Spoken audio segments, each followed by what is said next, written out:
Disney has given us some of the most iconic villains in cinema history.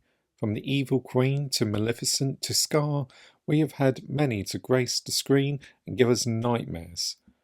But along with the main bad guy, we also have the villain sidekick. Unlike the big bad of the film, Disney villain henchmen tend to be more comical than menacing. There's been a few exceptions, such as Fidget the Bat from The Great Mouse Detective, the two eels from The Little Mermaid, and the hyena trio from The Lion King.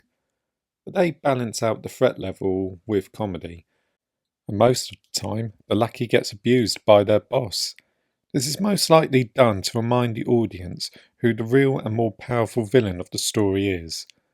However, there is one Disney film that does something different with this dynamic, and it comes from one of the most underrated, not just Disney films, but one of the most underrated animated films of all time, Treasure Planet. The story is a space steampunk adaptation on the novel Treasure Island, following the journey of Jim Hawkins, who finds a treasure map which leads to the lost treasure of an infamous pirate captain. Along the way, he encounters larger-than-life characters, most notably Long John Silver, who in most adaptations is usually the primary antagonist. And while that is the same in the Disney version, the story does something a little different. Instead of a hated rivalry like other Disney heroes and villains, the Jim and Silver dynamic is a more father and son relationship, which eventually leads to a redemption story for Silver.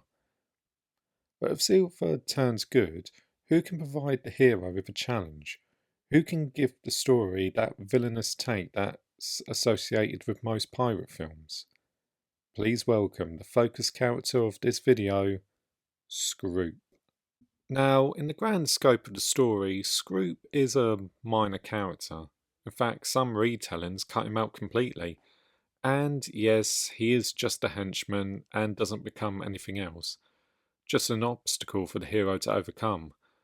But there is one subtle aspect to the character that isn't seen in the other villain henchmen.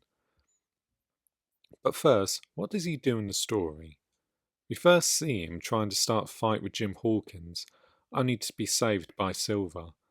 After the skirmish, Mr. Arrow, the ship's second in command, gives a warning to Scroop, along with Silver giving him a threat. Later on in the film, the ship gets caught in a black hole where Mr. Arrow nearly falls into. However, Scroop sees him and with the opportunity cuts his lifeline, sending him falling into the hole.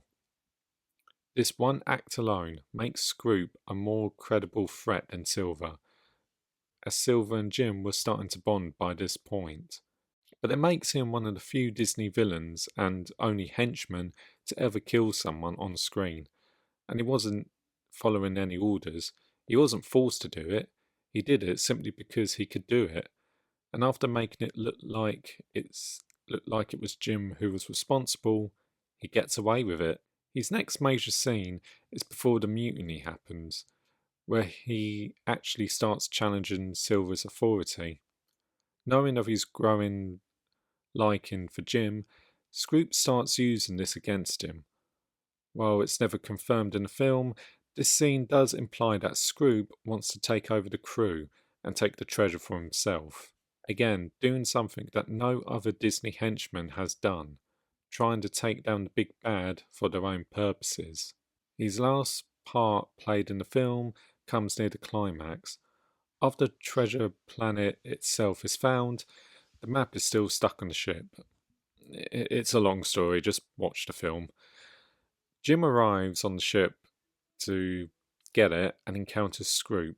After a brief yet intense fight, Scroop is sent flying into space and is never seen again. Due to his more bloodthirsty nature and villainous actions, Scroop could be considered the true villain of the film. But apart from killing off Mr. Arrow, there isn't anything else to the character. He is just a bully to Jim, and he could have been a wrench between him and Silver, but it doesn't really go anywhere, and he gets killed off before he even sees the treasure.